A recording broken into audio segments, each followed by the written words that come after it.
So the second thing which we will learn is derivative instruments. क्या है? Instruments. Instrument सुन के क्या लगता है आपको? जैसे म्यूजिक प्ले करने के लिए म्यूजिकल इंस्ट्रूमेंट होते हैं, राइट? सो ये स्टॉक मार्केट में डेरिवेटिव्स को प्ले करने के लिए डेरिवेटिव्स के भी कुछ इंस्ट्रूमेंट होते हैं. सो वही इंस्ट्रूमेंट्स है डेरिवेटिव्स में. ये फ्यूचर्स एंड ऑप्शंस, जिसको हम बोलते हैं risky instrument, if you don't trade them properly. ठीक है. सो अब फॉरवर्ड कॉन्ट्रैक्ट आई होप आपको क्लियर हो रहा है. अब फॉरवर्ड कॉन्ट्रैक्ट जब स्टॉक मार्केट में ट्रेड होता है उसको हम लोग क्या बोलते हैं? Future contract. तो फिर डिफरेंस क्या है इन दोनों में? डिफरेंस है, हमने पढ़ा था जो फॉरवर्ड कॉन्ट्रैक्ट था वो जिस पार्टी के साथ में हम लोग ट्रेड कर रहे हैं, कॉन्ट्रैक्ट कर रहे हैं, उसी के साथ में उसका एग्जीक्यूशन था, राइट? सो यहां पे जो मिस्टर ए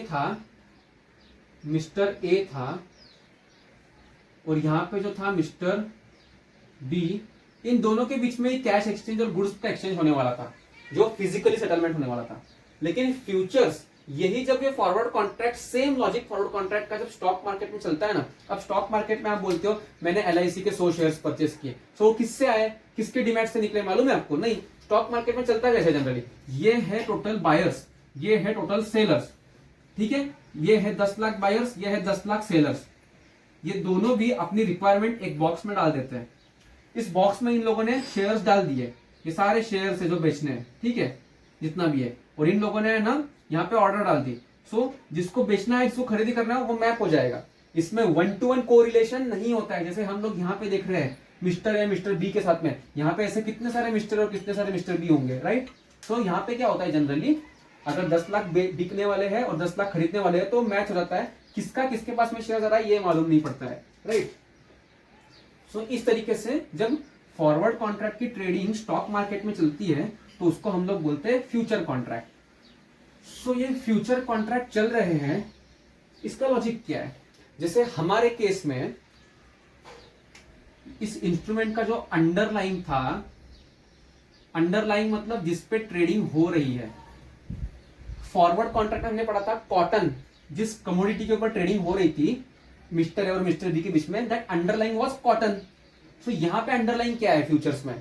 फ्यूचर्स में काफी सारे अंडरलाइन है एक्चुअली F&O में.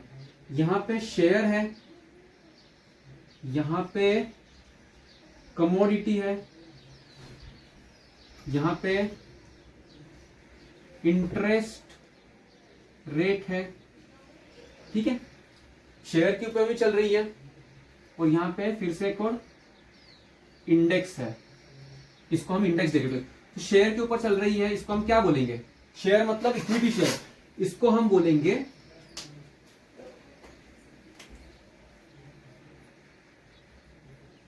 इक्विटी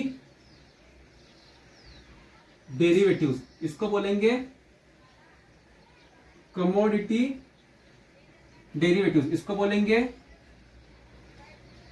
इंटरेस्ट रेट डेरिवेटिव्स, इसको बोलेंगे इंडेक्स डेरिवेटिव्स.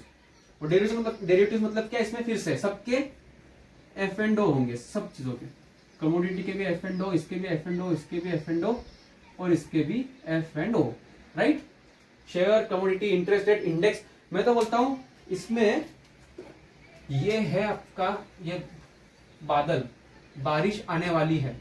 यहां पे ये खड़ा है एक बंदा, यहां पे एक खड़ा है. इन दोनों, इसको लगता है बारिश आएगी, इसको लगता है नहीं आएगी. ये दो लोगों ने बेट शुरू किया. अब क्या होगा?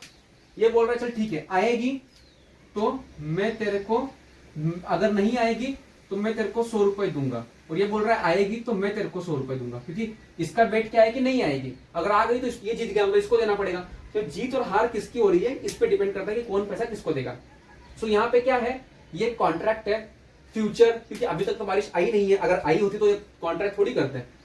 आने की संभावना के ऊपर कॉन्ट्रैक्ट चल रहा है और दो लोगों के बीच में चल रहा है.